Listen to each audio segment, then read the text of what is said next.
It was their Diaries Day 401 and 402, and my precious little baby is sick. And by my precious little baby, I mean my 5-year-old boy who's learning his multiplication tables.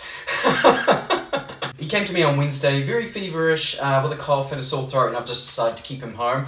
To his mum's credit, she found these like lollies. They're like strepsils, but they're lollipops, and they are so good for kids his age. He's just been able to suck on them whenever he gets a sore throat, which is pretty much whenever he has food. He'll have his lolly, and he'll like take a drink of water and then suck on his lolly, and then eat some food and then suck on his lolly.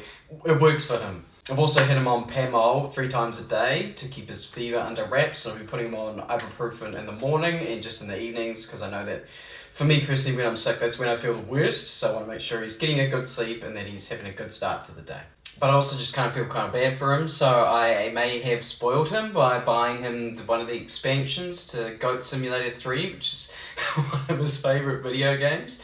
So now he has a whole new game to play. But as someone that works from home, it still doesn't leave me with a lot of room to actually do my job, because I need to be able to, I guess, respond to his every need. He's 5 years old.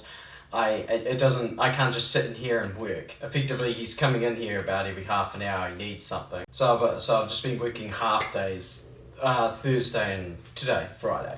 But that also means that we get a bit of time to hang out, just some one-on-one time, some dad-son times, and some boy time, you know? Should we play some Goat Simulator? I'm just waiting for you.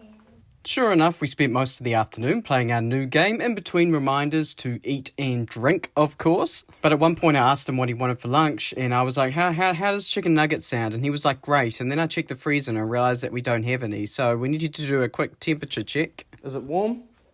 Yes, just feel it. Perfect weather for a boys' trip down to the supermarket to grab a bag of chicken nuggets. When we got home, I made sure to cook some up for him. I only cooked like half a dozen because I wasn't sure how much he'd eat, and sure enough, he only ate 3 of the 6. It's fine, I ate the rest of them.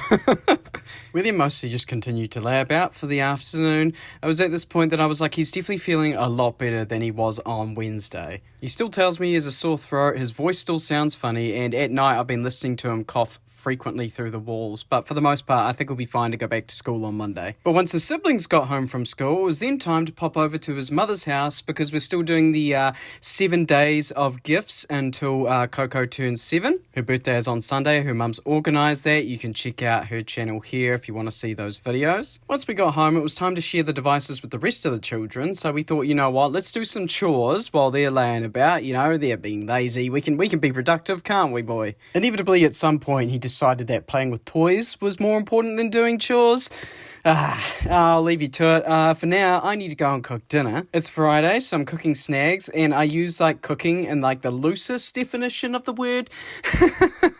I've been doing these on Fridays just because it's just easy. End of the week, I just chuck a bunch of sausages in a pan and then just kind of stand around for 20 minutes. I only gave Casper the 1 today, specifically because I didn't think he was going to be able to eat much, and sure enough, he didn't eat at all. It was then time for some relaxation time. We've had a big day, so we need to have some chill time in bed. And as per the last few days, he asked to go to bed early. However, today he was in a good enough mood to have a book read to him.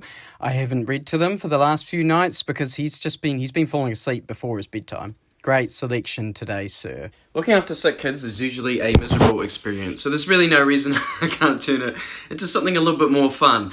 I have like 100% faith that he'll be going back to school on Monday, and I will catch you on the flip side.